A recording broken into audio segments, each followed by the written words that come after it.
So you're heading for Fortune's Wheel for the tavern? Yeah. Great. Yeah. As Willem, the gnome that just helped you out in the trading post, mentioned, in order to do that, you need to cross Old Town Square, which is this big, big plaza in the center of town. It is kind of incredibly hard to miss because right in the middle of the plaza, there is this very, very, very big tree. Kind of like this very big oak tree, except its leaves are all opal black. And it doesn't look dead or unhealthy. It looks like a perfectly fine and healthy tree. But its leaves are just all completely black. And these are pretty rare trees, but you've seen a couple of other ones as you have made your way up and down the Blackcrown. Most of the time, Blackcrown cities are built around one of these trees. Do we know anything about them? Are they special, or they just Yeah, could we kind like of nature trees? check? Yeah, that would be a maybe? nature check. Nature check. Okay. I know you guys get.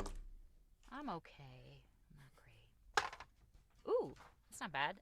16 plus 2 for an 18. Okay. I got 16 plus 4 for a non-natural 20. I get 2. Isn't it? I think. Yep, I that's think about that's a tree. That's about Yeah. where you are. You suspect that if you chopped it down, you might have wood. Yeah. No. What did you get, Mike? I'm sorry. Non-natural 20. A dirty 20. And Emma, you got over 20. I got 18. Okay. Cool. Yeah, you both know roughly the same things, i.e., everything about these trees. They are not magical, but they are rare, and they only grow in this part of the world. And they are very odd. They're kind of a botanical mystery. Nobody is quite sure how these trees reproduce because they're never found in groups. They are only ever found sort of one at a time on their own. But they were seen as a sign of this being favored ground, or this being sort of a lucky place, or even this being a place that was smiled upon by the gods, which is why in the early days when people were settling this area, they built their towns and their cities around these Blackcrown trees, which is where the region gets its name as well. Interesting. They are the anti-aspen, if you will. If you will, correct, yes. Yeah. Underneath this particular Blackcrown tree is an interesting site, which is a big crater on the ground. It looks like it was once sort of very neatly paved stone that was just blasted apart by something. And next to it is the statue.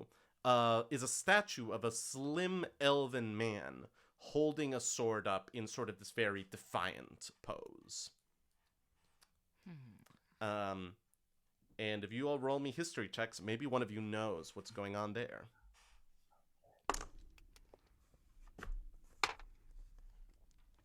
Hey, natural 20 plus 7.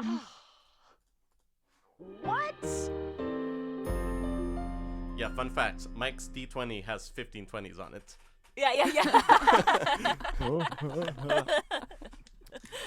Yeah, Mike, you instantly recognize this man. His name is Soren Silvershield, or more accurately, was Soren Silvershield.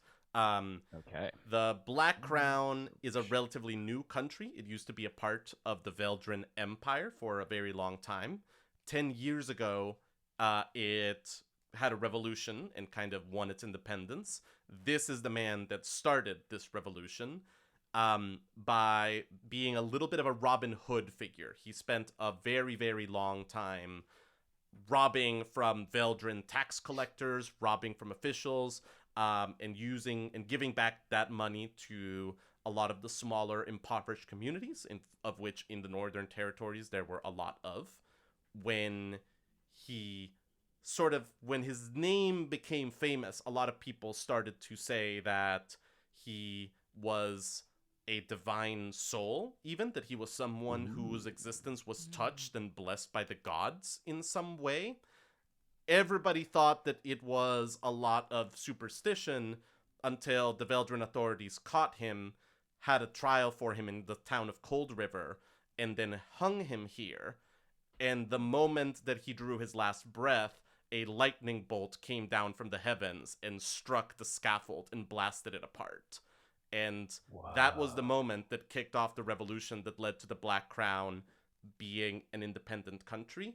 And ever since then, the ground here has been left exactly as it was when the lightning bolt sort of struck, as a sign that the gods did not look kindly upon Soren Silvershield, whether he really was a divine soul or not, being killed in this way. So if anyone ever doubted why Gabriel is the DM, now you have your answer, because that was cool as hell. Oh my god, that was amazing. And Satus, and like this is something that as a storyteller and as someone that like knows about things and about history, you would have heard this story a long time ago.